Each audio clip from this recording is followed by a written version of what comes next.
to speed and buy Bitcoin. Because this is not the old world, this is the new world. And the moment you do it, you realize how different it all is. Then you realize the speed of which you can pay somebody, the speed of which the system settles, how you are your own bank, how you can get your own yield outside of the banking system. And then you start going, I get it, this is a whole different world. I just see the coin inventory coming off of the exchanges, and all of the miners are now hodlers, and the potential for some ETF to come in the US at exactly the wrong time, where there literally are not enough coins, and driven by insensitive buying, money flowing directly to an ETF that must track that index. I mean, there's a setup here that looks insanely bullish. Yes, and I've noted that too, and I've called it the wall of money. You know, there is no supply. The only supply actually in the market, to be truthful, is there's a couple of the big funds that rebalance at month end and quarter end, because that's what institutions do, and that's new for the space. And basically it's the day traders being stopped out or being, cleared out of inventory, because there's no actual supply. And you're putting these elephants into the bathtub like BlackRock. I mean, there's no room for them all. And then you add an ETF, there is no room. So I think there is the risk that we get, there is a risk, and I don't know what the probability is, but it's higher than most people expect, that we don't stop at kind of 200,000 on this cycle, or 280 where plan B stock to flow is, but we actually go kind of batshit crazy because of this, and we get to 500,000 or maybe even 1 million. I don't know. I can't price that upside, but I feel like the same thing is I've never seen something like it. On the flip side, you can see there are brakes being applied. The brakes have really come now. They keep shifting around, but currently it's known as FUD, fear, uncertainty, and doubt. Right, and you hear this a lot because people are finding it very hard to catch up with the fact there's a parallel financial system being built. So people are cynical by nature. They don't want to believe in Silicon Valley. And I watch this on Twitter all the time. The mean reversionist nature of most people means that they get cynical. They enjoy it going up a bit and then they turn against it. We don't believe in this. And they did it all the way through with technology, and I'm guilty of that too. And now I've realized that it was wrong of me, because these are exponential rises that go on over time. The wall of money is huge coming into it. And the more the market cap goes up, the more it brings in other people. It's a reflexive loop of a magnitude I've never seen before. The slowing of the brakes keeps changing with this FUD. But the key one that's going around now is energy. Right.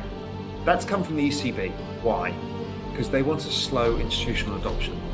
Because they've created another hurdle now. And I've been having calls with all of these institutions.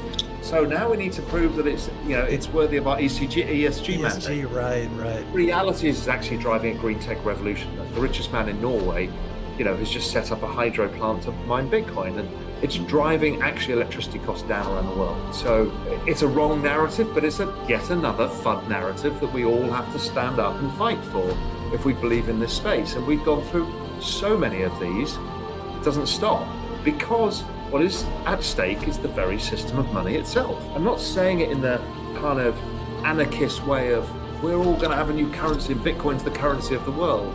I don't believe that. There's a probability of it, but I don't believe it. And I don't really care. All I know is there's this massive digital playing field that's been built for us to all completely immerse ourselves in, make money from, enjoy. Our business models will change, everything will change. It's fantastic. I also think it's really interesting that this is a system that survived, an ecosystem that survived the March 2020 events without intervention by any overarching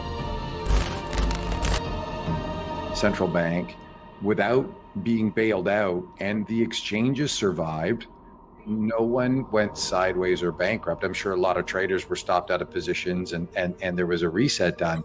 But that system functioned without an overseer trying to manage the parts of it in order to avoid any kind of outcome that they didn't want. And it functions without system breaks 24/7, right? 365 days a year with, as you say, there's regulation, but it's a truly free market. And it works. And so even though everyone thinks it's a pristine system where you can have this trusted recorded ownership of who owns the collateral, I get that, blockchain helps a lot, but humans will find every single way possible to create leverage. Yeah. And we will screw it up again, because we've done it to everything, including the gold standard had plenty of leverage, blew it all up. We're going to have NFT CLOs for sure. Of course we will.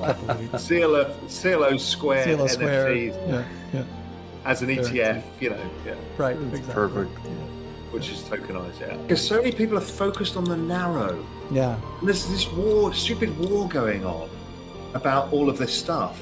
But when you just step back and kind of just mark it down on a whiteboard and go, okay, what's actually going on here? You sit back and go, oh my God, I've never seen anything like this before. Yeah.